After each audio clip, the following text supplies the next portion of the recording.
ایک اور بات سنو. ایک ہی اونٹ کا واقعہ، ایک بکریوں کا واقعہ. حضرت انس فرماتے ہیں ایک دن میں جا رہا تھا، میں نے دیکھا رسول اللہ جا رہے ہیں، اچانک حضور کے سامنے ساری بکری. ایک اور حدیث میں ہے اور یہ مشکات میں ہے، میرے نبی کے صحابی فرماتے ہیں کہ ایک دن ہم جا رہے تھے کہ ایک اونٹ حضور کے سامنے آیا اور وہ سجدے میں گر پڑا.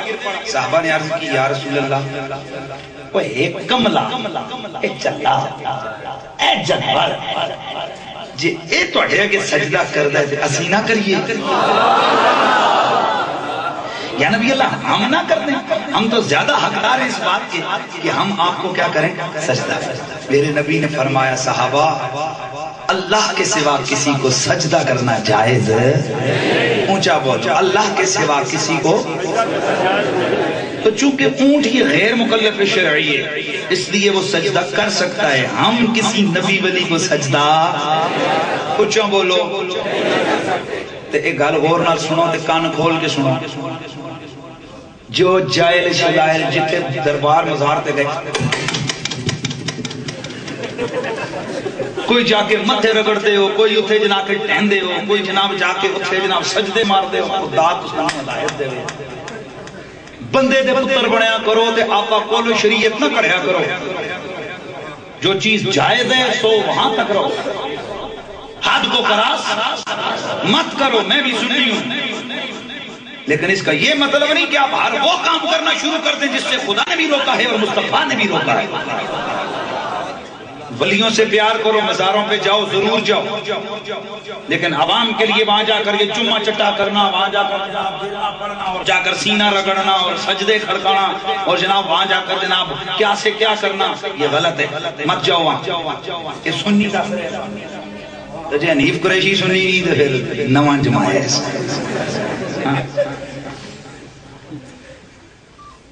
بابا مزارات اولیاء پہ جاؤ، منکرانہ لو سیرون اے بھی دے فتوہ نہ ہوئے جانا بھی شرک. وہ بندے دے پترہ جانا شرک نہیں، جانا میرے نبی کی سنت ہے. او بھی زیادتی کر دینے کہ جانا ہی نہیں چاہیے، تسی بھی زیادتی کر دے ہو کہ سیر کھڑکانا چاہیے. کہ آپ لوگوں کی بات نہیں کر رہا، جاہلوں کی بات کر رہا ہوں. جو پڑھے لکھے ہیں ماشاءاللہ وہ تو بڑے باشعور ہیں. تو صاحب مزار پہ جانے کا کیا طریقہ ہے؟ جیسے ہی گئے اونچی آواز سے کہیے السلام علیکہ یا ولی اللہ. وہاں جا کر کچھ پڑھائیں، کچھ جناب قرآن شریف، کچھ درود شریف کچھ پڑھ کے اللہ سے دعا کرے یا اللہ جو پڑھا اس کا ثواب اس ولی کی روح کو پیش کرتا ہوں قبول فرما اور اس کے وسیلے سے میری دعا کو قبول کر. بس دعا کی واپس آ گئے. ہاں اگر حد ہو گئی تو احتیاط کے ساتھ اگر مزار شریف کو تبرک کی نیت سے ہاتھ لگا کے چوم لیا چھو لیا چلو کوئی حرام بھی نہیں ہے، لیکن طریقہ یہی ہے کہ دور کھڑے ہو کر دعا کریں اور واپس آئیں. یہ اپنا یہ چھٹا کرنا ہی چھوڑیں یار. بات سمجھ آئیے کہ نہیں آئی؟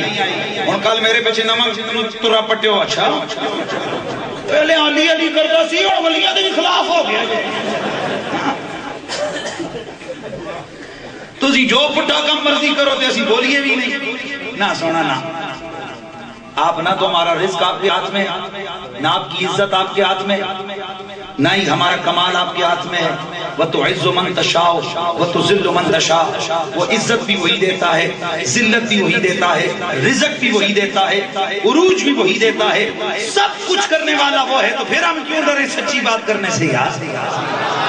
تو آئیے سنیے ذرا میرے مدنی کریم رؤوف الرحیم صلی اللہ تعالیٰ علیہ وآلہ وسلم میرے آقا کے سامنے اٹھا آ کر سر جھکا لیا، کچھ بڑ بڑ کی اپنے منہ میں اپنی آواز نکالی. میرے آقا نے فرمایا وہ اس اونٹ کا مالک کون ہے؟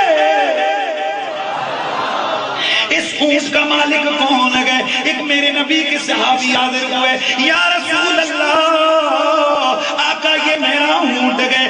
میرے آقا نے فرمایا آؤ میری غلام، وہ یہ اونٹ تیرا ہے، پر میری بارگاہ میں حاضر ہو کے عرض کیے یا رسول اللہ آقا میرا مالک مجھے کھانا کم دیتا ہے، میرا مالک مجھ پہ وزن زیادہ لا دیتا ہے. حضور تباہی کرتا ہے.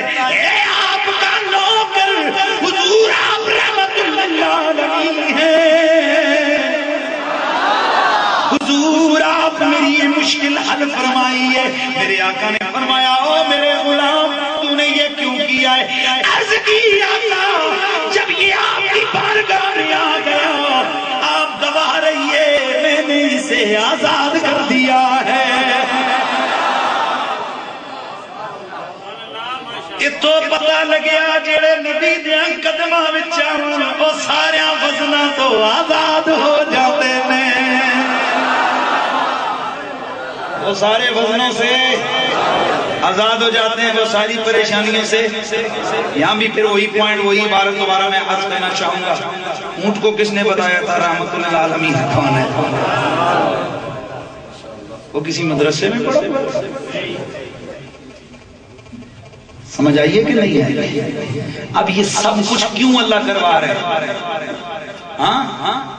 تو یہ سب کچھ یہ جانوروں کے ذریعے سے اپنے حبیب کی عظمتوں کے ڈنکے بجوا کے اللہ فرماتے ہیں. اور جب یہ بے عقل اور بے زبان ہو کر اور یہ میرے یار کی عظمتوں کے ڈنکے بجا رہے ہیں, تمہیں کیا ہوا ہے کہ تم کلمہ پڑھ کے میرے نبی کی شان کو بیان کرنے میں کنجوسی کرتے ہو؟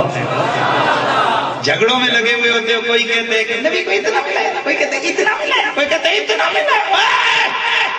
نبی کی ذات کو اپنے عقل کے ترازو پر تول.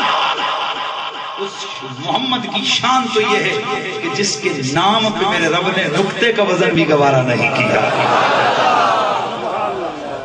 تو جس نام پر میرے رب کو نقطہ گوارا نہیں ہے اس ذات میں میرے رب کو عیب گوارا کیسے ہو سکتا ہے؟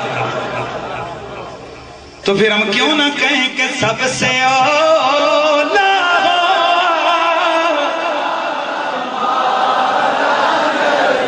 پیار سے آواز آئے ذرا ذوق کا ادار کر کے کہہ دو سب سے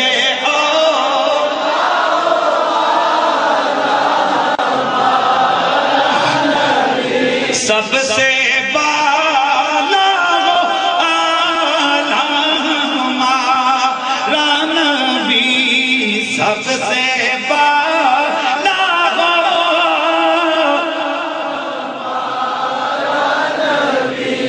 اپنے مولا کا پیارا ہمارا نبی ہے. دونوں عالم کا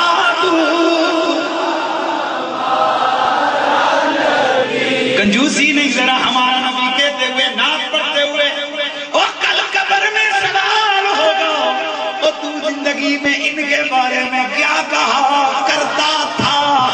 آج نعتیں پڑھو تاکہ وہاں جواب دے سکو کہ مولا میں تو یہ پڑھا کرتا تھا کہ اپنے مولا ہے.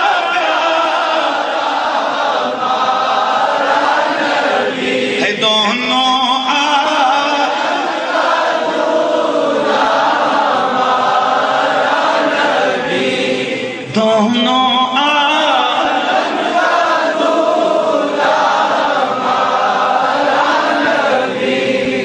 اور میرے نبی کو اللہ نے کائنات میں سب سے بڑی عزت عطا فرمائی ہے.